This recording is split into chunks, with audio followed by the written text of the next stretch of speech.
Elit Magazin gündemine hoş geldiniz. Yine en çarpıcı gelişmelerle karşınızdayız. Bugün de skandallar, sürprizler ve yıldızların bilinmeyenleriyle dolu. Videoya başlamadan önce kanala abone olup bizi desteklemeyi ihmal etmeyin. Daha güçlü bir Elit Magazin için desteğiniz çok değerli. Şimdi koltuklarınıza yaslanın. Çünkü Elit Magazin gündemi başlıyor. Kanala abone ol, videoları beğenmeyi unutma. Oriental Asena ve iş insanı Hasan Deren'in evlilikleri sessiz sedasız sona erdi.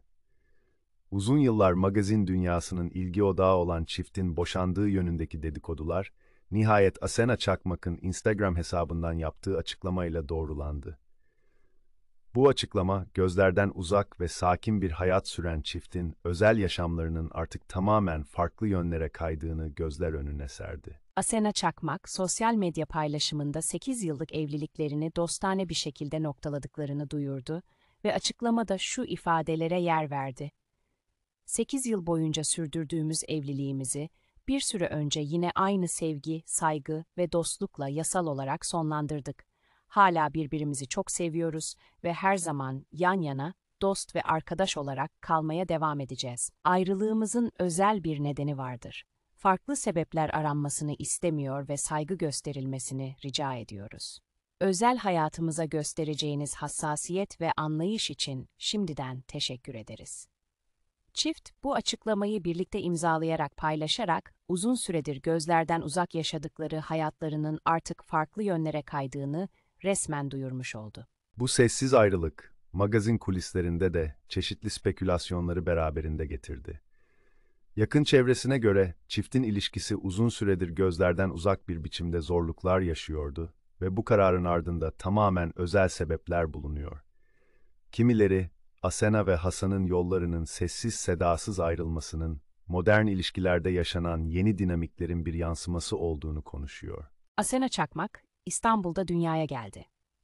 Küçük yaşlardan itibaren dansa duyduğu yoğun ilgiyle özellikle oryantal dans alanında Türkiye'nin en tanınmış ve saygı gören isimlerinden biri haline geldi. 9. ve 2000'li yılların başında sahne performanslarıyla dikkat çeken Asena, kısa sürede magazin dünyasının gözde isimlerinden biri oldu. Sahne ışıkları altında sergilediği performanslarla hem eleştirmenlerden hem de izleyicilerden büyük övgü aldı. Dans kariyerinin yanı sıra televizyon programları, röportajlar ve çeşitli şovlarla da gündeme gelen Asena Çakmak, zamanla sahne hayatını geri plana çekerek daha sakin, objektiflerden uzak bir yaşamı tercih etti.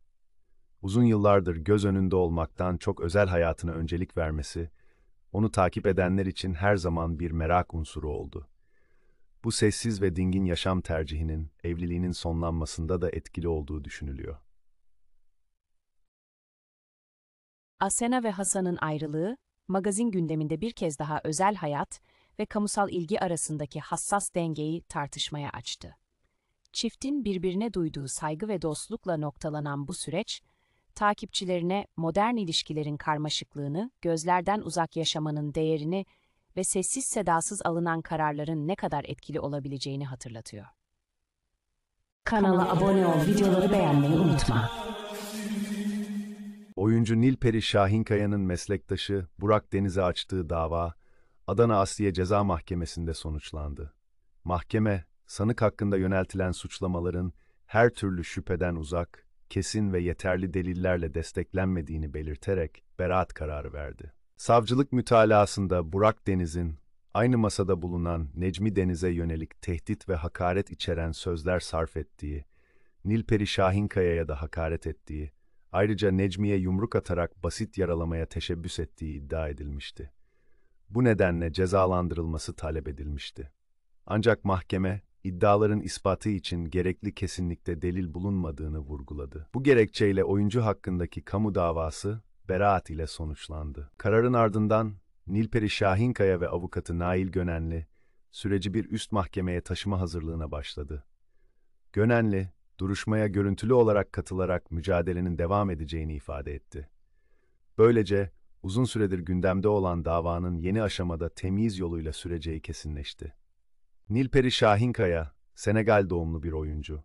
Eğitimini farklı ülkelerde sürdürdükten sonra Türkiye'ye yerleşti. çeşitli dizi ve tiyatro projelerinde rol aldı. Öyle bir geçer zaman ki de canlandırdığı Mesude karakteriyle geniş kitlelerce tanındı. Daha sonra Kayıp, Kiraz Mevsimi, N'olur Ayrılalım, Bu Şehir Arkandan Gelecek gibi yapımlarda yer aldı. Tiyatro sahnesinde Kim Korkar Hain Kurt'tan oyununda Hani karakterini canlandırdı. İnternet dizisi Aynen Aynen'deki performansı dikkat çekti. Yasak Elma'da Cansu Yıldırım karakterine hayat verdi. Kral Kaybederse dizisinde ise Özlem rolüyle ekrana geldi. Birden fazla yabancı dile hakim olan Şahin Kaya, kariyerinde farklı türlerde roller üstlenerek oyunculuk çizgisini sürdürmeye devam ediyor. Açtığı dava ise sonuçlanan kararın ardından yeni bir yargı süreciyle birlikte üst mahkemede yeniden değerlendirilecek. Kararın açıklanması yalnızca tarafları değil, sanat dünyasını da hareketlendirdi. Sosyal medyada çok sayıda yorum yapıldı. Bazı kullanıcılar kararın adalet duygusunu zedelediğini savunurken, bazıları da kesin delil olmadan ceza verilmemesi gerektiğini vurguladı. Bu tartışmalar, hukuk ve sanat camiasının kesiştiği noktada geniş yankı buldu. Nilperi Şahinkaya, yakın zamanda annesini kaybetmiş ve yaşadığı derin acıyla gündeme gelmişti. Bu kaybın ardından zor bir dönemden geçen oyuncunun, aynı süreçte davayla da uğraşmak zorunda kalması dikkat çekti. Kamuoyunda hem kişisel hayatındaki büyük kaybın hem de hukuki mücadelenin üst üste gelmesinin sanatçının yaşadığı süreci daha da ağırlaştırdığı yorumları yapıldı. Kanala abone ol, videoları beğenmeyi unutma. Burak Özçivit'in mal varlıklarını hızla elden çıkarmaya başlaması, magazin dünyasında adeta bomba etkisi yarattı. Göz kamaştıran araç koleksiyonundan prestijli konutlarına kadar birçok değerli yatırımın piyasa değerinin oldukça altında satışa sunulduğu iddiası, ünlü oyuncunun geleceğine dair çeşitli senaryoları da beraberinde getirdi. Rolls-Royce dahil olmak üzere lüks otomobillerin elden çıkarıldığı, milyonlarca liraya alınan bir aracın çok daha düşük bir bedelle devredildiği söylentisi, kulislerde en çok konuşulan başlıklardan biri oldu. Gazeteci Mehmet Üstündağ'ın Gel Konuşalım programında dile getirdiği iddialar, Özçivit'in yalnızca araçlarını değil, Acarkent'teki gözde konutlarını da satış listesine eklediğini ortaya koydu. İddialara göre ünlü oyuncu bu süreçte emlakçılarla yetinmedi ve doğrudan yakın çevresine uygun fiyata alır mısınız teklifini iletmeye başladı. Bu durum magazin kulislerinde yangından mal kaçırır gibi ifadeleriyle yorumlanırken, Özçivit'in böylesine aceleci bir tavır sergilemesi dikkatlerden kaçmadı. Satış listesine eklenen mülkler arasında Şile ve Sapanca'daki lüks evlerin de bulunması söylentileri güçlendirdi. Özçivit'in sadece yaşadığı evleri değil, aynı zamanda yatırım amaçlı aldığı değerli mülkleri de elden çıkarmaya yönelmesi önemli bir kırılma noktası olarak değerlendirildi. Bu hareketlerin ardında yatan gerçek nedenin ise henüz netlik kazanmaması, spekülasyonları daha da körükledi. Magazin kulislerinde iki güçlü senaryo ön plana çıkıyor. İlk ihtimale göre Özçivit, mal varlığını hızla nakde çevirerek olası bir boşanma hazırlığı yapıyor. Servetini güvence altına almak isteyen ünlü oyuncunun bu adımları yaklaşan bir mal paylaşımı krizi şeklinde yorumlanıyor. İkinci ihtimal ise çok daha ses getiren türden. Özçivit'in ailesiyle birlikte yurt dışına taşınma planı. Dubai, Katar ve hatta Irak gibi ülkelerin adı bu ihtimalin merkezinde yer alırken, Orta Doğu'da sahip olduğu geniş hayran kitlesi bu senaryoyu daha da inandırıcı hale getiriyor. Bu ülkelerde oyunculuk kariyerine farklı bir yön verebileceği, yeni projeler ve reklam anlaşmalarıyla daha büyük bir gelir kapısı açabileceği konuşuluyor. Kulislerde dolaşan bir diğer iddia ise, Özçivit'in Türkiye'de yaşadığı baskılar ve yıpratıcı magazin gündeminden uzaklaşmak için böyle bir adım atabileceği yönünde. Tüm bu gelişmeler, Burak Özçivit'in yalnızca kariyerinde değil, özel hayatında da büyük değişimlerin eşiğinde olabileceğini düşündürüyor. Servetini hızla paraya dönüştürmesi, yeni bir başlangıç için hazırlık olarak yorumlanırken, hayranlarının ve magazin dünyasının aklında tek bir soru yankılanıyor. Burak Özçivit gerçekten Türkiye'ye veda mı edecek? Kanala abone ol, videoları beğenmeyi unutma. İş insanı İzzet Özilhan ile 14 yıl süren evliliğini anlaşmalı olarak bitiren Yasemin Ergen'e, ayrılığın ardından adeta yeni bir sayfa açtı. Sessizliğini bozan ilk hamle ise yakın dostlarıyla birlikte yaptığı Prag tatili oldu. Çekya'nın büyüleyici başkentinde objektiflere yansıyan ünlü oyuncu, şehrin tarihi sokaklarında verdiği pozlarını sosyal medya hesabından paylaştı. Evlilikleri boyunca örnek çift olarak gösterilen Yasemin Ergen'e ve İzzet Özilhan'ın yollarını ayırması, magazin gündeminde geniş yankı bulmuştu. Uzun süredir gözlerden uzak yaşayan ve evliliğiyle bilinen Ergen'in ayrılıktan kısa bir süre sonra moral tatiline çıkması, kulislerde yeni bir dönemin habercisi şeklinde yorumlandı. Paylaşımlarındaki neşeli tavırları, güçlü ve özgüvenli duruşu ise takipçileri tarafından silkinip kendine gelme adımı olarak görüldü. Prag tatilinde paylaştığı kareler kısa sürede binlerce beğeniye ulaştı. Özellikle tarihi köprülerde ve taş sokaklarda çekilen fotoğrafları hayranlarının yoğun ilgisiyle karşılaştı.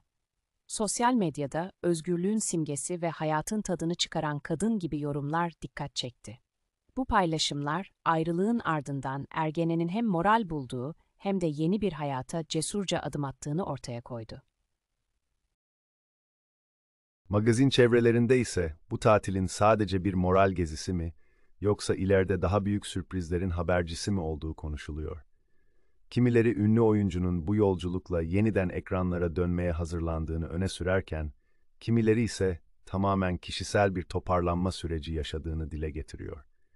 Ancak tek bir gerçek var ki, Yasemin Ergen'e güçlü duruşunu ve hayata bağlılığını Prag sokaklarından yayılan karelerle herkese yeniden hatırlattı. Kanala abone ol, videoları beğenmeyi unutma. Şarkıcı Mabel Matiz'in Perperişan isimli yeni şarkısı hakkında alınan erişim engeli kararının ardından bu kez daha ciddi bir adım atıldı. İçişleri Bakanlığı, sanatçı hakkında suç duyurusunda bulundu. Türkiye'nin en çok dinlenen isimlerinden biri olan Mabel Matiz'in "Annem müstehcen buluyor" sözleriyle gündeme gelen Perperişan adlı şarkısı, Aile ve Sosyal Hizmetler Bakanlığı'nın başvurusu üzerine engellemeye tabi tutuldu. Yapılan açıklamada, 5651 sayılı kanunun 8. madde A bendi uyarınca şarkının YouTube, Spotify ve Apple Music gibi dijital platformlarda erişime kapatıldığı bildirildi. Ancak parça henüz Türkiye'den tamamen kaldırılmadı. Sanatçı gelen tepkiler üzerine uzun bir açıklama yaparak yaşananlara yanıt verdi. Matiz, yazdığı sözlerin kasıtlı ve art niyetli biçimde bambaşka yerlere çekildiğini vurguladı. Yüzü aşkın eser kaleme aldığını hatırlatan şarkıcı, ilk kez Perperişan şarkısı özelinde netlik sağlama gereği hissettiğini dile getirdi. Şarkılarının her zaman hayatın farklı yönlerinden beslendiğini söyleyen Matiz, dinleyenlerin kendi yaşamlarına ait anlamlar çıkarabilmesinin sanatın özünde yatan güzellik olduğunu belirtti.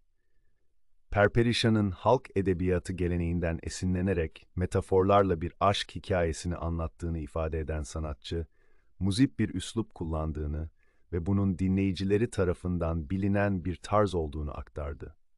Şarkıda geçen toy bebe ifadesinin olgunlaşmamış ya da hayattan ders almamış ruh anlamı taşıdığını özellikle vurgulayan Matiz, yanlış yorumların önüne geçmek istediğini söyledi. Benim bu hikayenin neresinde olduğumun yorumunu sizlerin temiz kalplerine bırakıyorum diyerek açıklamasını sürdürdü. Sanatçının son sözleri ise dikkat çekiciydi.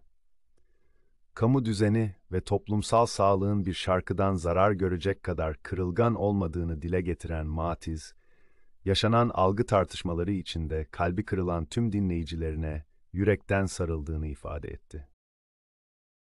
Sanat çevrelerinde ise getirilen yasaklama kararına tepki büyüyor. Bir şarkının yasaklanması, çağdaş toplumdan değil, Orta Çağ'ın karanlık zihniyetinden izler taşır yorumları yapılıyor. Eleştirilerde sanatın özgürlükle var olduğu, yasakların ise hem sanatçıyı hem de toplumu kısırlaştırdığı vurgulanıyor. Kanala abone ol, videoları beğenmeyi unutma. Türk sinemasına farklı bir soluk getiren usta yönetmen Yüksel Aksu, yeni filmiyle yine adından söz ettirecek gibi görünüyor. Hem yazıp, hem yönettiği, hem de kamera karşısına geçtiği Bak Postacı Geliyor, izleyiciyi nostalji dolu bir hikayeye davet ediyor. Aksu'nun hem senaryosunu kaleme aldığı hem de cazgır karakteriyle kamera önünde yer aldığı film, sıradan bir aşk öyküsünden öte, insanın umuda ve inada olan bağlılığını beyaz perdeye taşıyor. Başrolde yer alan Ozan Akbaba ise, Ege'nin küçük bir kasabasında yaşayan posta memuru Osman karakteriyle izleyiciye farklı bir yönünü gösterecek. Muğla'nın doğal güzellikleri eşliğinde çekilen film, yalnızca aşkın değil, dönemin toplumsal dokusunun da altını çiziyor. Yapımcılığını Pol Films ve Polat Yağcı'nın üstlendiği proje, 1950'li yılların sonunda geçen ve imkansız bir aşk uğruna verilen mücadeleyi merkeze alan bir hikayeyi işliyor.